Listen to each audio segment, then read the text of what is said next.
How's everybody today? Good. Obviously what I talked about earlier in the week and said today on the SEC media deal is, the focus on our team is really on improvement. You got to practice well to develop the kind of habits to help yourself improve. I mean, you do one and two things when you go to practice. You either endure the practice or you really have the mental energy and intensity to go out there and do things the right way so you have a chance to develop the kind of habits that are going to help you be successful. And, that's certainly something that we want to do. But, this week is, what we're trying to get across to the players is how important it is to establish a routine. You probably saw Coach Smith talk about on the Hard Knocks thing that's on HBO or whatever about how it's so important for players to establish a routine so they can sustain through the season. Well, I think that's very true with college players, man, whether it's hydrate, eat right, sleep right, prepare for the game right, mental, preparation to go to practice every day, to learn in the meetings. All these things in establishing a routine takes a lot of maturity, and I think that's very important to players improving so that they can go from the meeting room to the walkthrough to the practice field and then take that to the game and be able to execute it in the game and feel comfortable and confident in their communication and playing together as a unit. So, that's certainly been the emphasis, this week on trying to develop the kind of practice habits and routine that's going to help us improve as a team. We don't have anything new to report in terms of injuries. We're certainly excited about, our home opener, this week, and we're excited about it. Players are excited about playing in Bryant-Denny Stadium and in front of our home fans, and I'm hopeful that the game being on SEC Network will be great for the program, and I'm hopeful that we have a great crowd that really supports our team this week.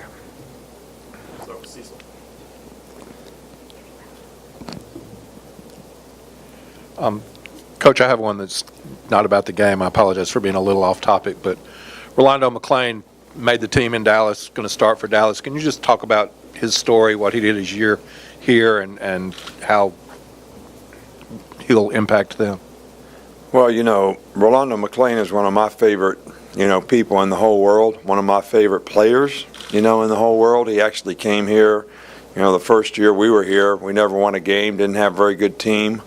And he certainly became, the alpha dog leader of some really good teams and probably had a lot to do with the whole turning around the program and getting a lot of players to buy in and doing the things that the way we needed to do them so that we could be successful as a team. And, there's a lot of players that contributed to that, but, Rolando McClain was one of the first and did it as well as anybody. And I'm excited about him having the opportunity to go back to play pro football if that's what he wanted to do and that's what he chooses to do.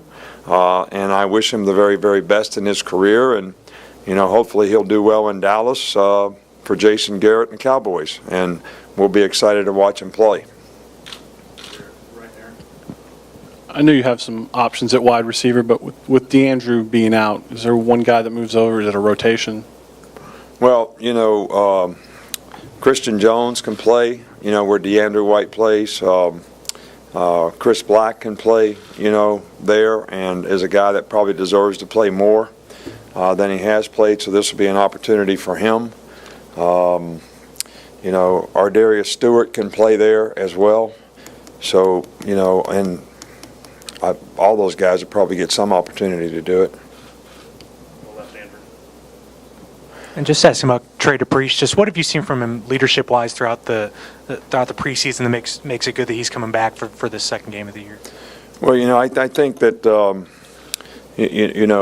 Trey, because of his knowledge and experience and his ability to communicate, certainly allows the other players, to be more confident, in the calls and the communication, which I think. Sometimes when people start looking over their shoulder because they're not sure, it affects everybody's ability to play the way you'd like for them to. And, because of Trey's experience, he's able to do that.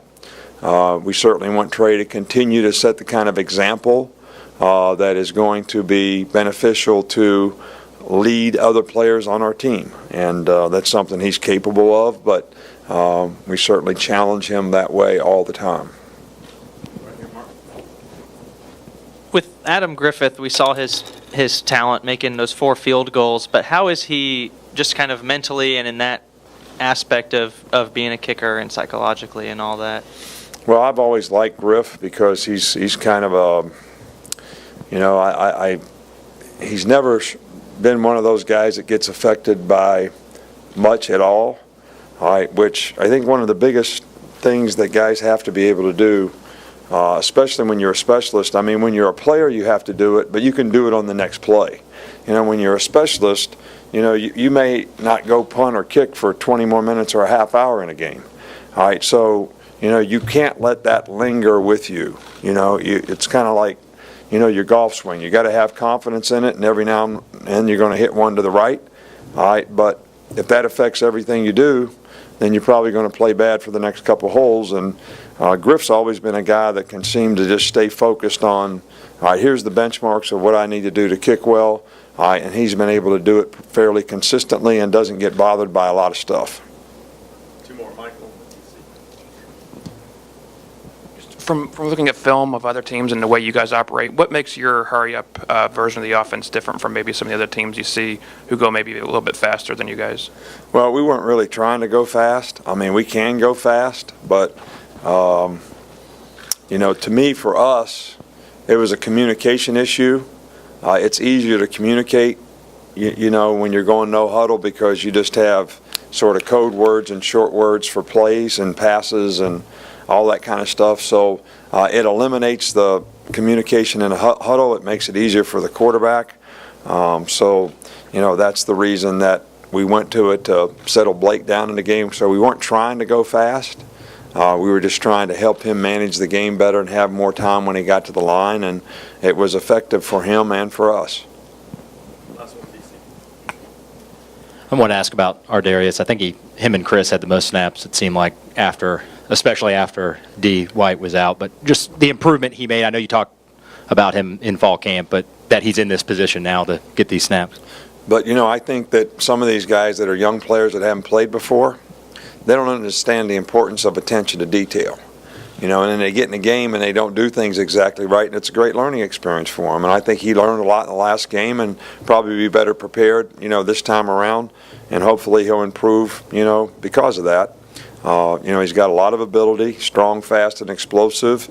But, you know, knowledge and experience are something that, you know, you only come to get by going out there and playing. And sometimes there's a few mistakes along the way that help you gain that. So as long as you're learning from them and growing from them, you know, I think that's the key to the drill. Thanks, Coach. All right, thank you.